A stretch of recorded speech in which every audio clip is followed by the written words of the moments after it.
ହଇରାଣ କରିବୁନି ମଝିରେ ହେଲା। स्टार्ट कली प्रथम अध्याय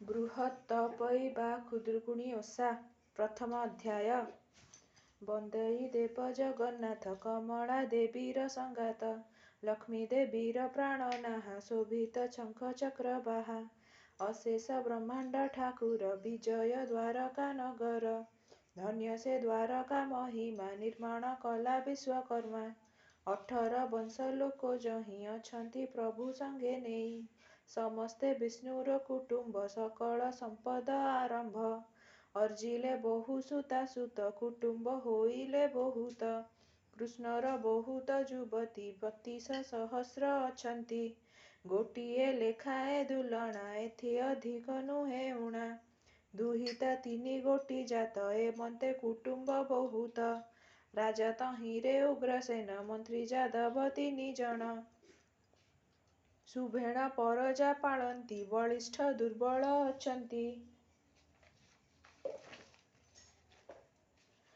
सबुरी घरे शुद्ध स्वर्ण सबुरी घरे शुद्ध स्वर्ण समस्ते कुबेर समान जाबत ओषा 12 व्रत से पूरे अच्छई समस्त आपे मनुष्य देह धरी मेदिनी भारा नाश करी जही विजय जदु वत्स तही की किस देवा लक्ष्य आश्विन कार्तिक होइला मार्गशीर जे प्रवेशिला ता अंते पौष माघ लेख फाल्गुन चैत्र जे बैशाख ज्येष्ठ आषाढ़ जे श्रावण भाद्रव मास हुए पूर्ण कृष्ण प्रतिपदा तिथिरे जेते हुई रविवार तिथिर जेते हुई रविवार खुदुरुकुणी नामे ओषा होइला सेही दिन निशा रुक्मणी जोड़ी बेनी कर होइले सुण चक्रधर बोइले पा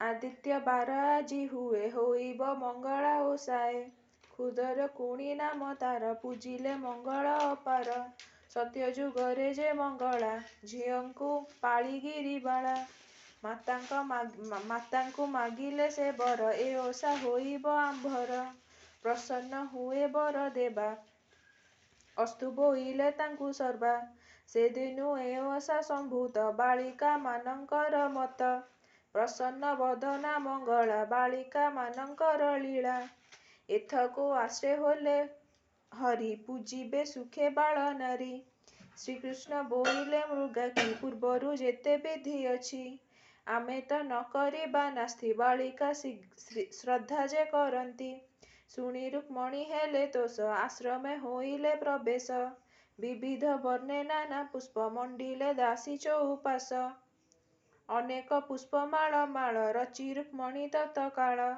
लिपिण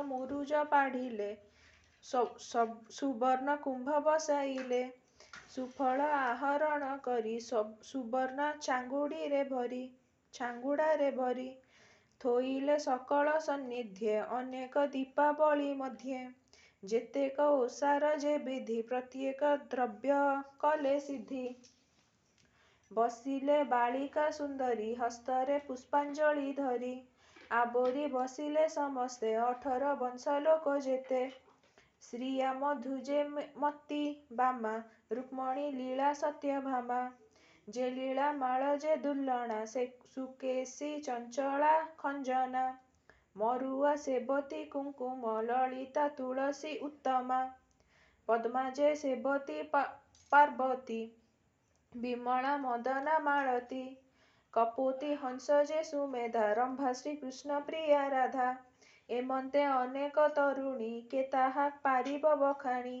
देवकी कृष्णर जननी बसिले सबु नारी घेनी वृद्ध बालिका जुबा नारी बसिले मंगला सुमरी जय गो मंगला उद्धारु बुड़ीबार भेला जयतु मंगला उत्तम आरत भंजनी तो नाम संकट तारिणी मंगला हृदय मंदार पुष्पमाला प्रसन्न हुए महामाये आंभकु हुओ गो सदये ସଙ୍କଟ ତାରିଣୀ ମଙ୍ଗଳା ଉଦ୍ଧାରୁ ବୁଡ଼ିବାର ଭେଳା।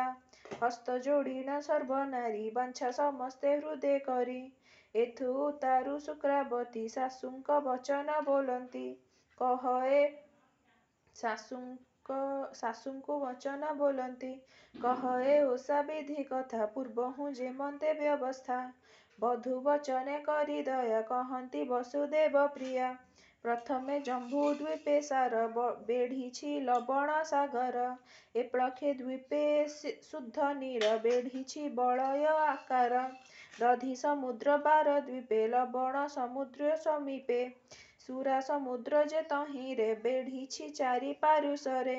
ରତ୍ନଦ୍ୱୀପର ସିନ୍ଧୁ ଶୁଣ ବେଢ଼ିଛି ଜେସନଙ୍କ ପୁଣ। ଦ୍ୱୀପଙ୍କ ମଧ୍ୟେ ଅସ୍ଥି ଗିରି ବେଢ଼ିଛି ମେରୁକୁ ଆବୋରି। ଗିରିକି କେତେହେଁ ଅନ୍ତର ଅଛଇ ଏକ ଦ୍ୱୀପାନ୍ତର। ତହିଁରେ ରାଜା ତାଳଧ୍ୱଜ ବହୁତ ଆୟତନ ରାଜ୍ୟ। ସମସ୍ତ ଘରେ ଯେ କୁଶଳ ଧର୍ମ ସ୍ଥାପିଣ ମହୀପାଳ। ଭାରିଜା ମାନେ ପତିବ୍ରତା ନିଯୋଗ ଲୋକ ଯେ ଖଟନ୍ତା। ସଭାରେ ତାର ମିଛ ନାହିଁ ରାଜ୍ୟକୁ ଶତ୍ରୁ ନ ଆସଇ। ପରଜା ପାଳେ ପୁତ୍ର ଜାଣି ଗୁହାରି ତତକାଳ ଶୁଣି। ମନ୍ତ୍ରୀର ନାମ ଗୁଣନିଧି ପୁତ୍ରର ନାମ ତା ସୁବୁଦ୍ଧି। ସେ ନଗ୍ର ବଡ଼ ଶୋଭାବନ ଅଳାକ ପୁରୀକୁ ସମାନ। ବହୁତ ସାଧବ ଅଛନ୍ତି ବୋଇତ ବାଣିଜ୍ୟ କରନ୍ତି। ସେହି ବାଣିଜ୍ୟ ପରସାଦେ ଜିଣନ୍ତି କୁବେରକୁ ବାଦେ। ପୋଇଲି ପିନ୍ଧେ ପାଟ ଶାଢ଼ୀ ଆବର ହସ୍ତ ସୁନା ଚୁଡ଼ି। ସାଧବ ମାନଙ୍କର ନାରୀ ଶରୀର ସୁବର୍ଣ୍ଣ ଆବୋରି। ଗରୁ ହୋଇବ ବୋଲି ଅଙ୍ଗ ଅଳଙ୍କାରକୁ ମଣେ ସଂଘ। ସ୍ଫଟିକ ପିଢ଼ା ସର୍ବ ଘରେ ପାପଚ୍ଛ ମାନ ସ୍ଫଟିକରେ। ସୁବର୍ଣ୍ଣ କଳସ ପିଢ଼ାରେ ପତାକା ଉଡ଼ଇ ସଧିରେ। ଧନ୍ୟ ସେ ନଗର ଉତ୍ତମ ସମସ୍ତ ଘରେ ଲୋକ ସମ। ତହିଁରେ ଏକ ସାଧୁ ଘର ତନୟବନ୍ତ ନାମ ତାର। ପତ୍ନୀର ନାମ ଶକୁନ୍ତଳା ଜନ୍ମ ସେ କଲା ସପ୍ତବାଳା। ଝିଅର ନାମ ତଅପୋଇ ସବୁହୁଁ ଦୁଲଣୀ ଅଟଇ। ସାଧବ ବଡ଼ ଧନେଶ୍ୱର ବୋଇତ ସାତ ଖଣ୍ଡ ତାର। ସାତ ପୁଅରେ ସାତ ବୋହୂ ସମସ୍ତେ ସୁନ୍ଦରୀ ସବୁହୁଁ। ଚାଲନ୍ତି ସୁନାରେ ରୂପାରେ ଶୁଅନ୍ତି ଖଟ ପଲଙ୍କରେ। ଏକ ଦିନରେ ତଅପୋଇ ଖେଳିଣ ଗଲା ସାଙ୍ଗ ପାଇ। ମନ୍ତ୍ରୀର ଝିଅ ସଙ୍ଗେ ମିତ ଆବର ଅନେକ ସଙ୍ଗାତ। ଖେଳିବ ଘେନି ସଙ୍ଗାତକୁ ବୟସ 5 ସିନା ତାକୁ। ଏକ ବ୍ରାହ୍ମଣୀ ରାଣ୍ଡି ଆସି ଝିଅ ଖେଳିଲା ଘରେ ପଶି। ବୋଇଲା ତଅପୋଇ ମାଏ ବାପାଙ୍କର ଯେ ଏକ ଝିଏ। ପୁଅମାନଙ୍କ ଠାରୁ ସାନ ମା ବାପଙ୍କର ଜୀବନ। କରିଛୁ ବାଂଶର କୁଲାଇ ଧରିଛୁ ବାଂଶର ଟୋକାଇ। ଟୋପରା ହୋଇଥିଲେ ମୁହିଁ ଗଢ଼ାନ୍ତି ସୁବର୍ଣ୍ଣ କୁଲାଇ। ବାପା ମାଆଙ୍କୁ କରି ଦ୍ୱନ୍ଦ୍ୱ ଗଢ଼ାନ୍ତି ସୁବର୍ଣ୍ଣର ଚାନ୍ଦ। ତୁ ହାଦେ ହୋଇଅଛୁ ଯାହା ତତେ କି ନ ମିଳିବ ତାହା। ଦେଖ ଏ ମନ୍ତ ଯେମା ଦେଇ ଘେନିଛୁ ବାଂଶର କୁଲାଇ। ଏ ଯେତେ ସାଧବଙ୍କ ବାଳି ଖେଳନ୍ତି ସୁନାର ଚାଙ୍ଗୁଡ଼ି। ଏତକ କହି ରାଣ୍ଡି ଗଲା ତିବିର ପ୍ରବେଶ ହୋଇଲା। ଖେଳ ଭାଙ୍ଗିଣ ସର୍ବ ବାଳା ନିଜ ମନ୍ଦିରେ ଗଲେ ଚଳି। ବୀର ସେ ତଅପୋଇ ଗଲା ଗମ୍ଭୀରି ଭିତରେ ପଶିଲା। କବାଟ କିଳି ମୁହଁ ମାଡ଼ି ଶୋଇଲା ରତ୍ନ ଖଟେ ପଡ଼ି। ସମସ୍ତେ ଭୁଞ୍ଜିଣ ବସିଲେ ଝିଅକୁ ବାପା ସଙ୍ଖୋଳିଲେ। ମାଏ ବୋଇଲେ ଆସ ନାହିଁ ଏତେ ରାତ୍ରରେ ଥିବ କାହିଁ। କହଇ ସାନ ବୋହୂ ଯାଇ ଅଛନ୍ତି ଗମ୍ଭୀରିରେ ଶୋଇ। ସାଧବ ଫେଡ଼ିଲା କବାଟ ବସିଲା ଯାଇ ରତ୍ନ ଖଟ। ବୋଲଇ କାହିଁ ପାଇଁ ମାଏ ଶୋଇଛୁ ରୁଷିଲା ପରାଏ। ଗଢ଼ାଇ ଦେବି ଭାଙ୍ଗିଥିଲେ ଖୋଜାଇ ଦେବି ହଜିଥିଲେ। ଧୋବଣୀ ଧୋବାନ ଖଟିଲା ତାମ୍ବୁଳି ପାନ କି ନ ଦେଲା। ଗଭା କି ନ ଦେଇଛି ମାଳି କିଏ ବା ତତେ ଦେଲା ଗାଳି। ତତେ କି ବିଭା କରାଇବା କାହିଁକି ରୁଷିଅଛୁ ଅବା। କଥା ନ କହି କିମ୍ପା ମୋରେ ରୁଷିଛୁ କେଉଁ ନିମନ୍ତରେ। ଚାଟୁ ନ ଶୁଣେ ତଅପୋଇ ଖାଇଛି ମାନଭର ଶୋଇଛି ମାନଭର ହୋଇ। ଶପଥ ଭାଇ ଉଠାଇଲେ ମାତାହିଁ ଅନେକ କହିଲେ। କେବେ ହେ ନ ଉଠଇ ବାଳି, କୁଟୁମ୍ବ ଯାକ ମନେ ଭାଳି। ନୀଳେଦ୍ରି ନାମେ ସାନ ବୋହୂ, ତ ପୋଇର ପ୍ରିୟ ସେହୁଁ। ସେ ବୋହୂ ଅନେକ କହିଲା, ନ ଉଠି ବଚନ ବୋଇଲା। କହ ମୋ ପିତାର ଅଗ୍ରତେ, ସୁବର୍ଣ୍ଣ ଚାନ୍ଦ ଦେଉ ମତେ। ନ ଦେଲେ ନ ଖାଇବି ଭାତ, ତୋ ଆଗେ କହୁଅଛି ସତ। ଶୁଣି ସମସ୍ତେ ତୋଷ ହେଲେ, ଝିଅକୁ ପିଅର କହିଲେ।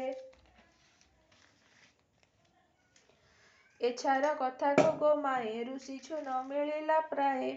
କାଲି ଭିତରେ ଗଢ଼ାଇବି, 15 ଦିନେ ଚାନ୍ଦ ଦେବି। ଶୁଣିଉ ତ ପୋଇ, ବସିଲା ମାତା କୋଳେ ଯାଇ। ଏମନ୍ତ ରଜନୀ ପାହିଲା, ସାଧବ ବିନ୍ଧାଣି ଆଣିଲା। ସାଧବ ସାଧବାଣୀ ବସି, ଗଢ଼ାନ୍ତି ସୁବର୍ଣ୍ଣର ଶଶୀ। ଚାରିପାରୁ ସେ ଶୋହେ ହୀରା, ଚନ୍ଦ୍ରକୁ ବେଢ଼ି ଯେହ୍ନେ ତାରା। ଏମନ୍ତେ କେତେ ଦିନ ଗଲା, ସାଧବ ଅଧା ଚାନ୍ଦେ ମଲା। ମାତାହିଁ ପୂର୍ଣ୍ଣ ଚାନ୍ଦେ ମଲେ, ସମସ୍ତ କୁଟୁମ୍ବ କାନ୍ଦିଲେ। କିଛି ଦିନରେ କ୍ରିୟା ସାରି, ବ୍ରାହ୍ମଣେ ଯଉତି ସେ ବରି। ଏମନ୍ତେ କେତେ ଦିନ ଗଲା, ବୋଇତ ପଦାର୍ଥ ସରିଲା। ସୁଦୟା ଦେଖି ସାଧୁମାନେ, ହରଷ ହେଲେ ନିଜ ମନେ। ସମୁଦ୍ରେ ବୋଇତ ମେଳିଲେ, ଶପଥ ବୋହୂଙ୍କୁ ଡାକିଲେ। ବୋଇତେ ଯାଉଅଛୁ ଆମ୍ଭେ, ଘର ସମ୍ଭାଳିଥିବ ତୁମ୍ଭେ। ଦେଖ ଏ ଦଇବର କୃତ୍ୟ, ପିତା ସଙ୍ଗତେ ଗଲେ ମାତ। ଯେମନ୍ତେ ଝିଅ ନ ଝୁରିବ, ତେମନ୍ତେ ସେବା କରୁଥିବ। ଭୋଜନ କରାଇବ ଆଣି, କହି ଅପୂର୍ବ ରସ ବାଣୀ। ଦୋଳିରେ ଦୋଳି ପଞ୍ଚାଇବ, ନିମିଷେ ହେଲେ ନ କରିବ। ଶୁଣି ବୋଲନ୍ତି ସାତ ଯାଏଁ, ଝିଅଙ୍କୁ ନାହିଁ କିଛି ଭୟେ। ନିରତେ ସେବା କରୁଥିବୁ, କ୍ଷଣେ ହେଳା ନ କରିବୁ। ତୁମ୍ଭଙ୍କୁ ଦେଖି କରି ଆମ୍ଭେ, ହେଳାରେ ରହିଥିଲୁ ଦମ୍ଭେ। ଯେବେ ଯାଉଛ ବାଣିଜ୍ୟରେ, ଆଣିଥିବଟି ଅଳଙ୍କାରେ। କେବଲେ ମୋର ସୁନା ଚୁଡ଼ି, ଆଣିଥିବଟି ରତ୍ନ ଜଡ଼ି। କେବଲେ ହୀରାର ବସଣି, ମୋହର ପାଇଥିବ ଆଣି। କେବଲେ ସୁବର୍ଣ୍ଣ କଙ୍କଣ, ଆଣିବ ମୋହ ନିମନ୍ତେଣ। କେବଲେ ଅଷ୍ଟରତ୍ନ ତାରା, କେବଲେ ଖଞ୍ଜା ମୋତି ହୀରା। କେବଲେ ହୀରା ମଲ୍ଲି କଢ଼ି, ଉତ୍ତମ ରୂପେ ଥିବ ଗଢ଼ି। ଭାଇଙ୍କି ବୋଲେ ତ ପୋଇ, ମୋ ପାଇଁ ହୀରାର କୁଣ୍ଢାଇ। କେବଲେ ବସନ୍ତ ପତନୀ, ମୋହର ପାଇଥିବ ଆଣି। ଏମନ୍ତ ଶୁଣି ସାତ ଭାଇ, ଜଳେ ବୋଇତେ ଗଲେ ବାହି। ଏମନ୍ତେ କେତେ ଦିନ ଗଲା, ବୋଇତ ସେ ରାଜ୍ୟେ ଲାଗିଲା। କୁଶଳେ ରହିଲେ ସେ ଯାଇ, କୋଶଳ ଦ୍ୱୀପ ସେ ବୋଲାଇ। କହନ୍ତି ପ୍ରଭୁ ଚକ୍ରପାଣି, ଶୁଣି ସନ୍ତୋଷ ଠାକୁରାଣୀ। ସମସ୍ତେ ଦେଲେ ହୁଳହୁଳି, ଯୁବା ତରୁଣୀ ବୃଦ୍ଧ ମିଳି। ମଙ୍ଗଳା ନାମ ଉଚ୍ଚାରିଲେ, କର ଅଞ୍ଜଳି ଶିରେ ଦେଲେ। ଯେ ଯାର ଉପଚାର ବିଧି, ପୂଜି କାମନା କଲେ ସିଦ୍ଧି। କହନ୍ତି ଦାସ ଗୋପୀନାଥ, କୃଷ୍ଣ ଚରଣେ ମୋର ମାଥ। ପ୍ରଥମ ପାଳି ଅଧ୍ୟା ଶେଷ, କାମିନୀ ଗଣେ ହେଲେ ତୋଷ।